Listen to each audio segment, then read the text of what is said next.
네, 윤석열 대통령이 2박 3일 동안에 숨가빴던 G7 정상회의 외교 일정을 모두 마무리했습니다. 올 여름에는요, 워싱턴에서 한미일 정상회담도 열릴 것 같다라는 보도도 나오고 있습니다. 윤 대통령의 G7 정상외교 결과, 성과, 또 과제, 전망까지 짚어보겠습니다. 김태호 국가안보실 1차장 나와 계십니다. 어서 오십시오. 안녕하십니까. 안녕하십니까. 이번 2박 3일 동안 해외 정상들을 10분 넘게 만나셨습니까? 예. 외교 이렇게 10명 정도, 10분 정도 만나려면 준비도 많이 하셨겠어요. 준비도 많지만 또 현장에서 변동 사항이 많기 때문에 그랬군요. 가장 하고 싶은 의제에 집중해서 예. 하는 게 중요했고요. 그렇군요. 예. 세 가지 세션으로 구성된 이제 G7 회의, 특히 이제 초청국을 대상으로 한 확대 회의에서 예. 식량 보건 세션, 그리고 이제 기후 변화 세션, 그리고 국제 법규와 안보 세션, 네. 여기서 이제 집중적으로 토론하셨고요. 예. 8개 나라하고 이제 정식 양자 회담, 아. 그리고 약식 한미일 회담, 예. 한 이탈리아 회담, 예. 그리고 이제 식사나 각종 계기에 바이든 대통령하고 굉장히 많은 시간을 보내신 것 같습니다. 네. 네. 뭐 여러 성과가 있겠습니다만 가장 큰 성과를 뭐로 꼽고 계세요? 어떤 의제라기보다도 제가 전반적으로 받은 인상은 예. 우리 윤석열 대통령의 국제적인 인기가 상당히 좋구나 하는 걸 느꼈습니다. 그렇습니까? 예. 다시 말씀드리면 예전하고 다르게 G7 주요 정상국이나 참석국들이 우리 대통령만 보면 뭐 어떻게 와서 자꾸 예. 얘기를 하고 싶어 하고 예. 미국 대통령도 딴 분하고 얘기를 하다가 또 달려와서 자꾸 얘기를 하고 하니까 아. 그 무게감이 좀 전해지는지 예. 우리나라하고 뭘 자꾸 하고 싶고 얘기하고 싶어 하는 분위기, 아. 그리고 한일 관계의 진전에 따라서 네. 초청국인 일본을 중심으로 해서 예. 한일 관계와 한미일 관계에 대해서 상당한 관심을 보이는, 그래서 우리의 목소리 그리고 국제 무대 중심에서의 앞으로의 역할에 대한 기대, 예. 이것을 안고 온 것이 제가 느끼기에는 네. 가장 중요한 성과라고 봅니다. 알겠습니다. 많은 전문가들이 분석하기로는 한미일이 좀 더 밀착한 그런 회담이었다. 이런 평가 많이 나와요. 그런데 한미일 정상회담 2분 정도밖에 열리지 않았더라고요. 어떤 특별한 이유가 있었습니까? 그 전에 며칠 동안에 세 나라의 이제 실무진이 한두 페이지 정도의 구체적인 의제를 다 미리 써서 조율을 끝낸 상태였습니다. 예, 예. 그래서 세 나라 정상이 뭐 5분이든 10분이든 앉으면 그것을 확인하려고 하는 이제 자리가 마련돼 있었는데 젤렌스키 대통령이 이제 오다 보니까 예, 예. 우리나라하고 우크라이나 정상회담이 잡혔고 바로 그 다음엔 또 미국과 우크라이나 정상회담이 잡혔어요. 그랬군요. 그래서 바이든 대통령도 지금 이 정도 수준의 합의면 만족하는 것 같고 예, 예. 조만간 우리나라 그리고 일본의 정상을 따로 워싱턴에 초대하겠다. 네. 거기서 좀 더 집중적으로 세 나라가 논의해보자 이렇게 하고 헤어졌습니다. 그렇군요. 그래서 제가 우리 대통령실 발표, 그리고 백악관 발표, 그리고 일본 외무성 발표를 다 보니까 새로운 차원 이런 표현이 들어가더라고요. 네. 새로운 차원의 그 발전, 한미일 공조 발전, 이게 어떤 뜻입니까? 그 말을 구체적으로 사전적 의미로 세 나라가 정의해 놓은 건 아닙니다. 예. 다만 제가 한 두 가지 관점에서 그 단어를 이해하자면 예, 예. 세 나라의 안보 공조를 조금 더 질적으로 강화하자는 얘기가 되겠고요. 질적으로 강화하자. 네. 예. 그리고 세 나라 간의 안보 공조뿐만 아니라 경제 공급망, 그리고 인적 교류라든지 예. 이런 사회 문화 분야까지 세 나라가 그동안에 좀 소홀히 했던 협력 아젠다를 구체화해 나가자. 그러니까 안보 의제의 깊이를 더하고 네. 의제의 외연을 확대하자라는 의미가 아닌가 생각이 됩니다. 그렇군요. 한미일 공조 질적으로 강화하고 안보를 넘어서 경제, 문화, 다른 분야까지 확대하는 방향으로. 예, 알겠습니다. 여러 가지 이슈 중에 북한 미사일 경보 정보 공유 문제가 있더라고요. 네네. 그거는 사실은 프놈펜 한미일 회담 그 공동 선언에서도 나왔었잖아요. 그때 명문화 됐었죠. 이미. 명문화 됐었고요. 네네. 이번에 좀 더 구체적으로 진전된 부분이 있었습니까? 그동안에 이제 실무 차원에서는 이미 꾸준히 진전을 이루어왔고요. 지난 4월에 또 한미일 국방 차관국 복급 회의가 열렸습니다. 예. 거기에서 또 이 경보 정보를 어떻게 실질적으로 운영할지에 대한 논의가 진전이 됐고요. 예. 앞으로는 이제 해상 연합 훈련이라든지 대잠수함 훈련 같은 훈련 계기를 통해서 북한의 핵이나 미사일에 대한 경보 정보 네. 그리고 대응 훈련 체계를 조금 더 강화해 나가는 네. 과정이 이루어지지 않을까 이렇게 생각이 됩니다. 그렇군요. 좀 더 쉽게 설명을 해주셨으면 좋겠는데 이 북한의 미사일 정보를 공유한다는 게 사전 발사부터 그러니까 사전 준비, 발사, 사후 대응 이게 다 공유하는 겁니까? 세 가지를 모두 포함한다고 볼 수 있고요. 제일 중요한 거는 쏘지 않도록 만들어야겠죠. 예, 그렇다면은 준비 징후 그리고 평상시의 움직임 이런 것들을 같이 공유하려면 연습이 필요하겠죠.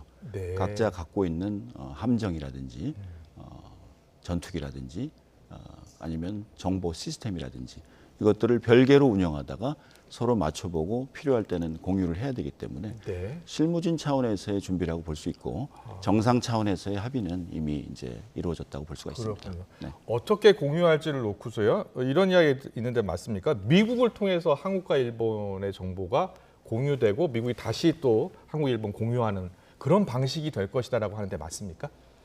예전엔 그렇게 되어 왔는데요. 네. 지금은 조금 더 한일 간에도 직접적인 소통을 늘리려고 하고 또 반대로 한국과 일본이 필요한 게 있으면 직접 미국이나 일본에 서로 공유를 하는 그래서 양자뿐만이 아니라 삼자 간의 쌍방향 소통을 입체화시키는 그런 작업이 필요하다고 봅니다. 그렇군요.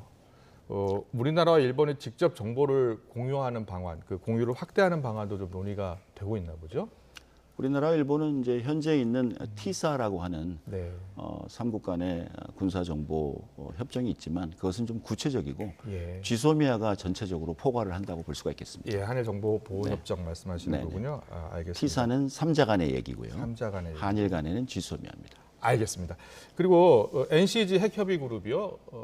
앞서 신범철 국방차관이 이제 라디오 인터뷰에서 이 한미 간의 핵협의 그룹에 일본이 참여는 하지 않는 것으로 결론이 날 것 같다라는 이야기 했는데 맞습니까? 그런 식으로 이제 닫아놓기보다는 열려 있는데 예. 단지 이제 최근에 워싱턴 선언에서 한미 간의 핵 협의 그룹이 창설이 됐으니까 예, 예. 그 1차 회의가 우선 열려야겠죠. 언제쯤 열리는 거예요? 지금 준비하고 있습니다. 그래서 여름이 지나가기 전에 열도록 지금 준비를 하고 있고요. 네. 그래서 한미 간의 NCG라는 것이 정착이 되면 예. 그 다음에 북태평양, 아시아에서의 북한 핵에 대비한 관련국들의 공조를 호주라든지 일본과도 할 수 있다는 얘기지. NCG 자체를 늘려서 한다면 한반도에서 우리가 집중적으로 해야 될 한미 간의 문제의 아젠다가 흐려진다는 점에서 우선 NCG를 정착시키는데 집중하고 싶습니다. 일본 언론 보니까 기시다 총리가 그 NCG 그룹에 대해서 큰 관심을 갖고 있다라고 하던데요. 지금도 긴밀히 일본과 협의를 하고 있습니다. 어떤 협의가 되는 거예요? 또 우리가 일본과 무엇을 하면서 그중에 필요한 공집합은 미국과 어떻게 일본과 얘기할 것인지. 네. 그 가운데 한미 간에 협의하고 그 정보를 어떻게 공유할 것인지 그 부분 말씀하시는 겁니까? 그렇기도 하고 예. 또 핵과 미사일에 대한 정보 공유와 양국 간의 대비 태세를 서로 예전보다는 잘 알고 있어야 미국과도 협력이 가능할 것입니다. 알겠습니다. 그리고 뭐 2분 동안의 한미일 정상회담이었습니다만 약식 회담이라고 표현하던데요. 바이든 대통령이 한일 정상을 워싱턴에 이제 초청을 했잖아요. 네. 언제쯤이 될 것 같습니까?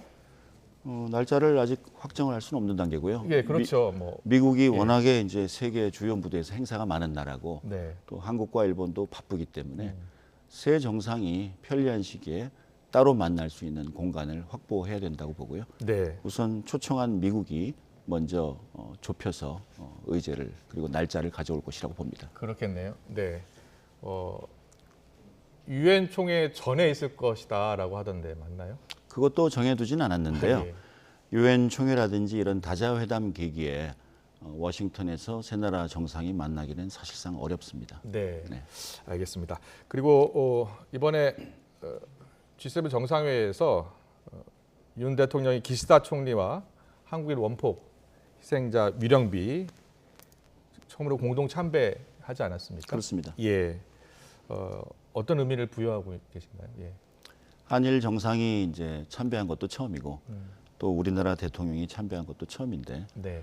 이 원폭 희생이 78년 전에 일어났는데 예. 그 당시에 우리 조국이 없었다는 점, 음. 그리고 뒤늦게야 이 위령비가 70년에 만들어졌는데 네. 지금 평화공원 안으로 제대로 이설된 것은 또 이분들의 그리고 민단의 노력 덕분에 1999년에 이루어졌거든요.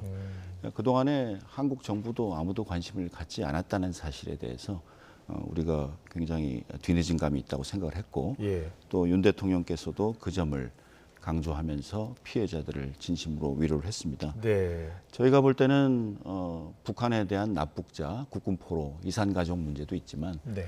이 위령 그리고 원폭 피해자 문제야말로 또 다른 우리나라의 중요한 인도적 현안 그리고 인권 문제가 아닌가 이렇게 생각이 되고요. 예. 현장에서 그 박남주 피해자 전 대책특별위원회 위원장을 포함해서 여러분들이 눈물을 흘리면서 이 순간 몇 분만이라도 우리나라 대통령과 손을 잡고 얘기한 것이 결국 모든 회한을 다 잊고 눈을 감을 수 있게 되었다 이렇게 얘기하는 거 보면 예.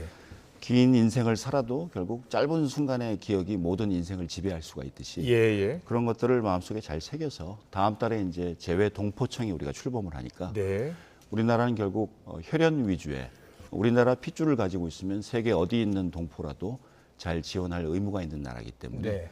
그런 조직을 바탕으로 해서 좀 더 체계적으로 그리고 조직적으로 이 원폭 피해자까지 보듬을 생각을 하고 있습니다. 그동안 참배가 없었던 이유가 어디에 있습니까? 우선 한일 간의 관계가 정리가 잘 되질 않았고요. 예. 우리나라 대통령으로도 처음이라면서요. 그렇습니다. 예. 그만큼 더 이 문제를 별도로 생각할 만큼 한일 관계가 여유가 없었고 양자 간의 과거사 문제로 밀고 당기기를 하는 가운데 네. 우리가 챙겨야 될 부분을 놓치지 않았나 이렇게 생각이 돼서 예. 조만간 여기서 간담회 만났던 분들 그리고 그분들을 도왔던 그동안의 지인들, 친척들까지 대통령께서 한국으로 초청을 하시겠다고 하셨습니다. 네. 사실은 이 원폭 희생자 위령비 참배는 기시다 총리가 제안을 했죠. 그렇습니다. 예. 지난 한일 정상회담 때 제안을 했고요.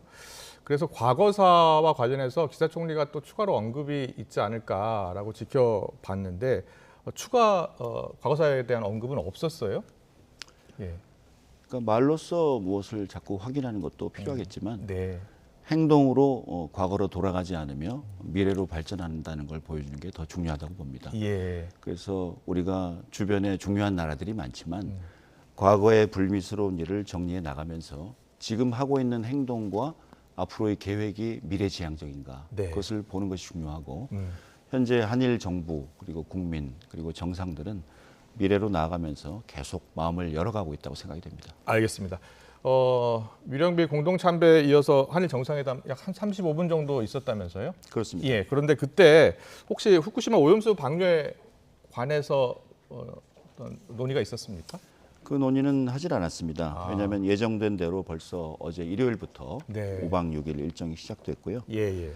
가면은 그동안에 이제 11개국과 함께 우리나라가 이제 IAEA의 검증단의 일원으로서 같이 시료도 채취하고 조사 과정에 참여해 왔습니다.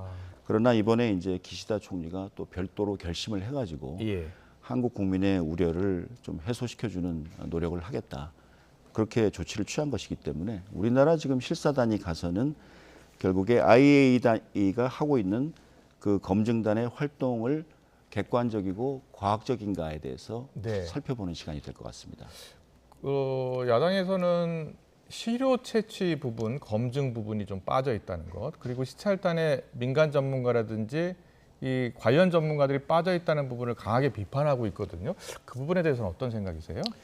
우선 시료는 우리나라가 IAEA의 일원으로서 같이 채취를 했기 때문에 같이 채취를 했기 때문에 채취를 했다고 보는데 그 IAEA의 검증 활동이 객관적이고 과학적이다라고 주장을 하고 있는데 그런 프로세스를 보장하고 있는지 살피기 위해서는 방출 시설을 가서 둘러봐야 됩니다. 예. 앞으로 방출할 시설, 예. 그다음에 현재 그 오염수의 처리 계획, 그리고 처리 역량, 그리고 그 프로세스의 적절성을 가서 살펴보는 계기가 되겠고요. 예. 이번 시찰단 구성은 지금 21명으로 돼 있는데 그 단장으로 계신 원자력 안전위원회 위원장도 지난 문재인 정부 때 임명된 분입니다. 따라서 우리가 누구를 인위적으로 이렇게 자기적으로 한 게 아니라 예. 어떤 정권의 어떤 사람이든 전문성을 가진 분들이 객관적으로 과학적으로 임하겠다 하고 있기 때문에 저는 거기에 합당한 결과를 도출해낼 수 있을 것으로 봅니다. 시찰단이 모두 21명 맞죠? 그렇습니다. 예, 21명의 시찰단이 다 지금 공개가 됐나요? 완전히 이름이 공개는 안 된 것 같은데 왜 안 된 거죠?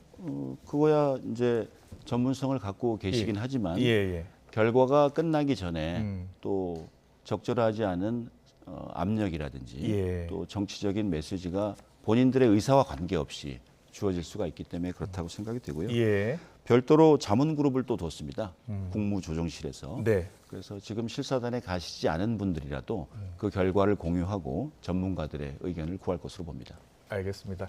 오늘 뭐 남은 시간이 많지 않아서 저희가 준비된 질문 가운데 이 중국과 러시아 문제 좀 짚어보겠습니다.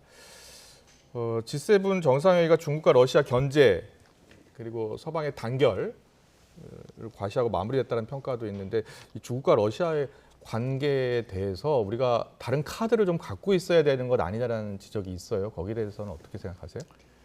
결국 G7에 속해 있지 않으면서 세계 주요 영향력을 갖고 있는 나라가 러시아하고 중국인데 예. 이번 후쿠시마에 모인 나라들의 태제는 자유의 연대였고 예. 또 힘을 사용한 무력 일방 현상 변경에 대한 반대였고 강압에 의한 현상 변경 반대. 그렇습니다. 그랬기 때문에 현재 전쟁이 일어나고 있고 예. 또 북한 핵과 미사일에 대해서 유엔 안보리 상임이사국인 러시아와 중국이 적극적이지 않았던 것은 사실입니다. 예. 그렇게 볼 때 우리의 중요한 생사를 가름하는 안보 문제에 있어서는 우리가 확고한 대비 태세를 해놓는 것이 중요하고요. 예. 그러나 우리가 중국과 러시아와 계속 대화를 이어가고 있고요. 고위급 레벨에서도 필요한 현안에 대해서 긴밀한 소통을 이어가고 있다는 것을 말씀드립니다. 한중일 정상회담 우리가 의장국이잖아요. 회의가 열릴 때까지는 우리가 의장국입니다. 그렇죠. 네네. 그런데 이게 2019년 이후로 안 열리고 있는 건가요? 그동안 코로나 팬데믹의 영향도 있었고 그렇군요. 예. 또 우리 정부 출범 이후에 한중 관계라든지 한미일 관계의 영향도 있겠지만 네. 중국도 현안 문제에 대해서 일본, 한국과 대화가 필요하다는 것은 인정을 하고 있고요. 그래서 우선 중국, 일본 그리고 중국, 한국 간의 양자 간의 전략 대화를 시작을 해보려고 그러고요. 시작을 해보려고 한다고요? 네, 계획이 예. 또 오고 가고 있습니다. 그렇게 해서 조금 양자 간의 현안들이 조금 적극적으로 논의가 되면 적절한 시점에 한중일 정상회담도 얘기할 수 있는 분위기가 오지 않겠는가 그렇게 기대를 하고 있습니다. 그렇습니까? 네. 그 지금 물밑 접촉 그리고 논의는 계속 진행 중이다라고 이해를 하면 됩니까? 서로 사람을 보내고 또 받고 또 현안을 제기를 하고 이렇게 과정이 있습니다. 네, 알겠습니다. 러시아와 관계는 어떻습니까 지금? 예. 우리가 제렌스키 대통령하고 정상회담도 지금 윤 대통령이 가진 상황이잖아요. 네네. 예. 러시아에 대한 국제사회의 제재에 우리가 기본적으로 참여하면서 반드시 우리가 필요로 하는 이제 천연가스라든지 일부 생선 품목에 대해서는 최소 규모로 교류를 지속하고 있지만 예. 결국 우리가 우크라이나에 대해서 지원을 하는 것이 더 중요한 과제이기 때문에 네. 거기에 대해서도 우크라이나와 회담을 가졌고 자체적으로 우리가 무엇을 할 수 있는지 검토 중에 있습니다. 네.